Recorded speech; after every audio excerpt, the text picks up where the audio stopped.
With 4D Honeybee, we are just doing a quick tutorial here on how to put together your hive boxes. These are obviously pre-fab boxes that you just buy from your supplier and put together.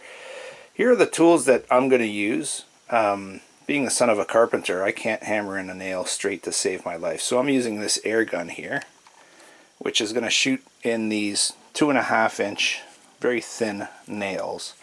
If you don't have an air gun at your disposal, you're going to have to hammer in your own nails, which probably means you're going to need that, a hammer. And you should probably drill pilot holes at the ends here of your boxes so that you don't split them. Most of them are made out of pine. This is a nice pine.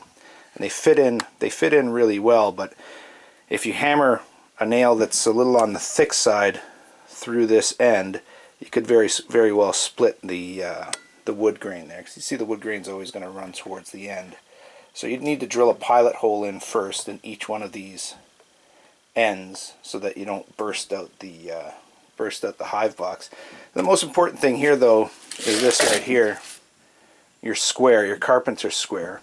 You just want to be able to make sure that your boxes are completely square. I've seen some videos where guys are setting their hives together and they failed to make the boxes square up, and then you end up with spaces and gaps, and worst case scenario, you can let ants in those gaps. Best case scenario, it just doesn't look great. So try and make sure you square it up. I'll show you how to do that really simply. All we're going to do is need a decent white or wood glue. You're going to put an amount of glue on the ends here, spread it around. This is what I'm going to use as my spreader, and a little homemade knife here that really isn't good for much, but it'll spread the glue all right. And then what we'll do is we'll glue it all together first, and then nail it, and then square it basically just before you nail it, and then after you nail it, you just check the square one more time. There's no point in trying to square it up as you're trying to glue it, because basically as you put each piece on, you're going to adjust the square, you're going to take it out of square a little bit. So you don't want to think that that you've got it all squared up and then find out after the fact that you don't. So don't need to square it until you have it all glued together and the glue is still fresh. And then nail it, check it after you nail it, and then put it aside. And you've got your bee box put together. I'll do a quick demonstration on a couple of things here in a sec too, once I get this camera set up. Just a quick demonstration now on how much glue to put in there. You actually don't need very much at all, and where you run into problems is if you use too much glue, it starts running before you're able to put your pieces together, and then it just makes a mess. All the glue that ends up running out onto the face of your of your beehive, you have to get rid of it before you put your finishing paint or varnish or whatever you do, because your paint won't stick to that. So you can always dab more on it if you feel that you don't have enough, but you don't need much more than what I've just put on there. Just spread it out like this. And you see where the end grain is, where the end wood grain is, it always sucks up more glue than on the side grain here. So we'll call this the end grain, this is the side grain. So you can make sure you have enough glue that it won't drip anywhere, but enough that you get a good full coverage. And you see how, because I'm doing this tutorial, I haven't gotten this gob of glue yet. It's already spilled over onto the front face. Now it's something you got to remove, that drip. Even if you remove the drip now, you're still going to have to go in and remove the remnants of the glue before you varnish it, because the varnish or your paint, whatever you're going to use to finish it, is not going to stick to that surface. Okay, so just do that and then put them together, and I'll show you how to square it up after it's all glued together. Okay, so now we're at the stage where we've glued the box together, but we haven't nailed it yet. I just want to show you a couple quick things. You will find some spaces, like the miters don't always work completely perfectly. I guess these aren't called miters, these are called something else, I can't remember what. These spaces here, a lot of these spaces will close up once you square it properly.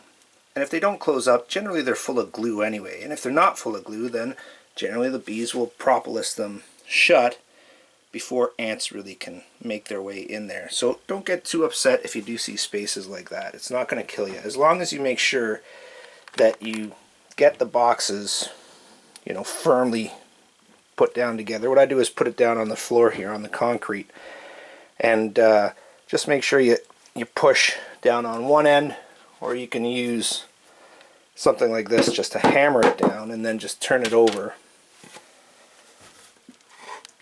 and do it on the other side as well, and that should start to close up the gaps. So you can see there's still a lot of wiggle room with the box as far as squaring, and that's what you want, because you want to nail it in now at the ends.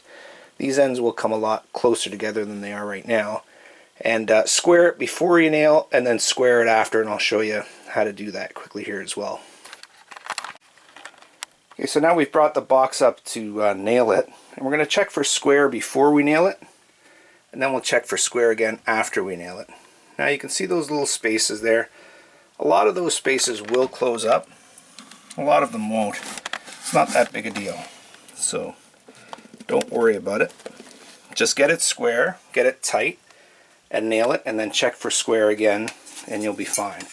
So easy way to check for square is just putting up your carpenter square against one corner. If one corner is in or out of square, they all are in or out of square. So you can see how far out we are here. Just over maybe 3/8 of an inch, 1 centimeter or so. And again, the way you straighten it out is you just manhandle it. You just move it over, right? Now, it's hard to do this with one hand, but if you're finding that your box is really tight and you can't move it over that easily to make it square, then put the box on the ground and just apply some force to do it, and that's what I'm going to do. I'm going to just turn off the camera now and do this with two hands and show you the end result. Okay, so after adjusting it with two hands, you can see it's now perfectly square. And again, you still see some minor gaps there at edges. Don't worry about those. They're either closed up with glue already or they will be closed. And if they're not closed completely, it's not a big deal. More important to make sure the box is square. I'm just going to nail a couple here on camera, just because I want to. I may not be able to nail it with one hand, but let's see if I can. We'll do this side. Actually, I don't like how unsquare that side is. See how that, basically as I moved the box here to do this video, the box became unsquare again and left those big spaces. So I'm going to square it up and nail it. What I wanted to show you is that if you do happen to nail it, even with a nail gun or with a conventional hammer, and you bend a nail, or it comes out, the nail comes out the end or the side or whatever, I'd not worry about it at this point. I would just continue nailing, get it all sealed up, get it all square, and then let it dry overnight. Let the glue dry overnight, and then worry about taking out the nails once the box is true and square and the glue has set and sealed. Because if you start farting around with it now, you will probably just take it out of square again and have to do it all over. So if you make a mistake, just carry on, make sure the box is nice and square, and then let the glue settle. I don't know why that was out of focus, but that's my hint for now. One more quick thing that I do here once the glue is set and the boxes are ready to be painted is I just take a chisel and I take a little sliver off of the edge of each corner. And the reason why I do that is just to give a bit of space for me to get my my hive tool in here. Because I watched some videos where guys couldn't get their tool in the box and end up chipping big chunks out of their box once it's glued all shut by the bees. So the key thing here is to just take a little bit, but not to go as far as the inside, so that you still get a complete seam, a complete seal around the inside, but you just do about this much. Let's see if I can do this one time. I've got it, but we'll see. Just take a little bit off the edge here,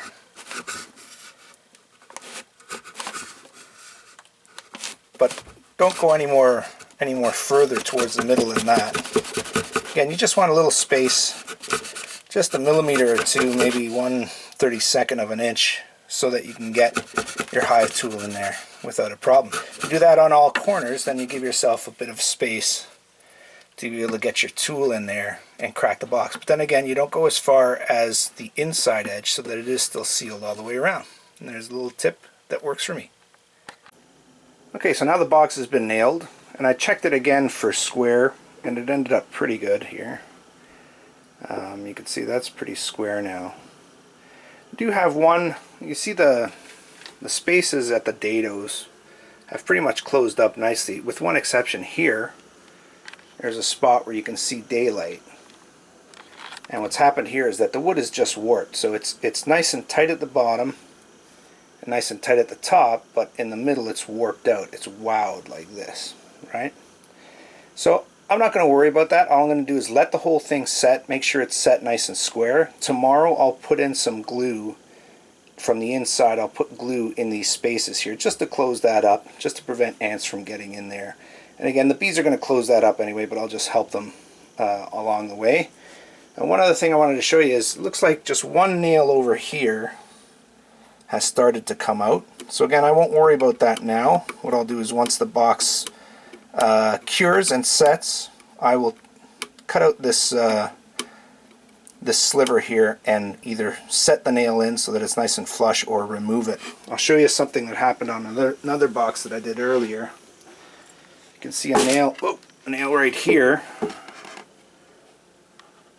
I missed on one nail and it protruded. So all I did was hammer another nail right beside it so that that is secure. And then once this sets, I'll just remove that nail so it's not in the way. You couldn't have that nail there because then you wouldn't be able to set your frames. It's right on the frame edge there, right? So that's it. That's how you put these boxes together. Now I'm sure there's a million other ways that you could do this, and you don't have to use the tools that I use. But this is the way I do it. Hopefully it can help you out in some way. Thanks for joining 4D Honeybee.